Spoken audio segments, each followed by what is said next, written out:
Why, hello and welcome to version 13 of the Certified Ethical Hacker course. We're going to have a lot of fun. We're going to learn a whole lot in this course. So let's get ready to get started.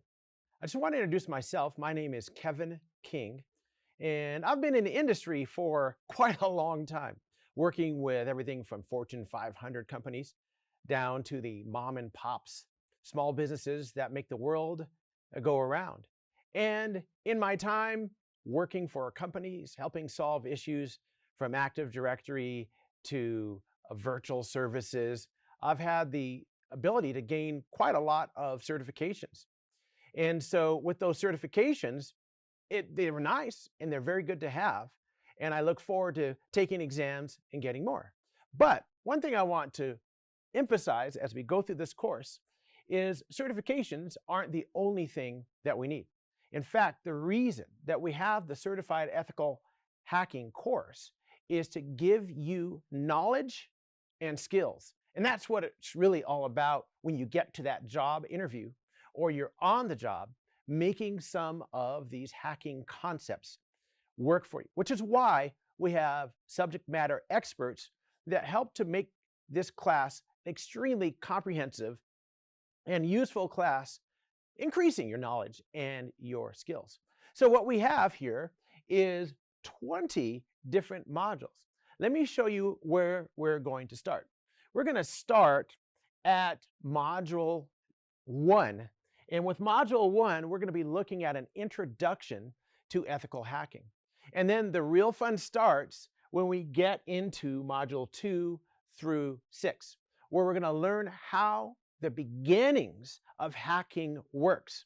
And not only are we going to learn how the beginnings of hacking, but we're going to also take that and do our first major system hacks. Now, if you were to look up the 5 phases of ethical hacking on the internet, you would see that these are them from Module 2 to Module 6. Once we have entrance into a system, in system hacking, then we have a lot that we can do. And that's going to be borne out through the rest of these modules, from sniffing to social engineering to hacking web applications to hacking wireless networks. And that's going to bring us to a lot of areas of knowledge, from things like Trojans and viruses and worms to DDoS and DOS attacks and countermeasures.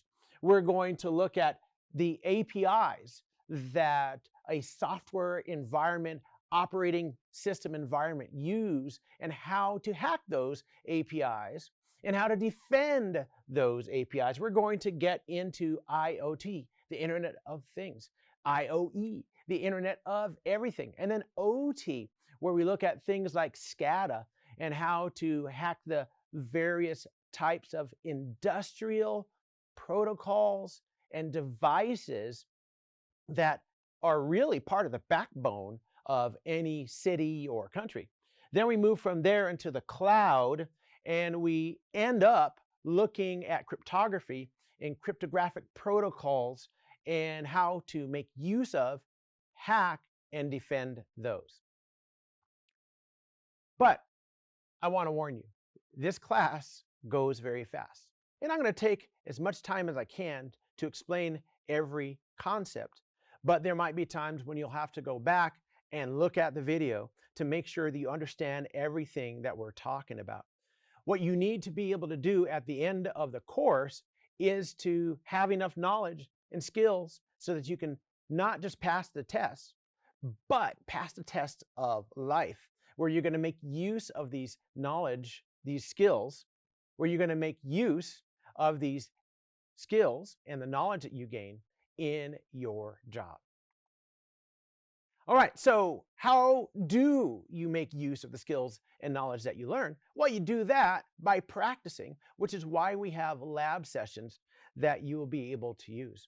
And so you'll have in your package connection information to our online labs. They are very cool. And we're going to go through a lot of exercises with these labs.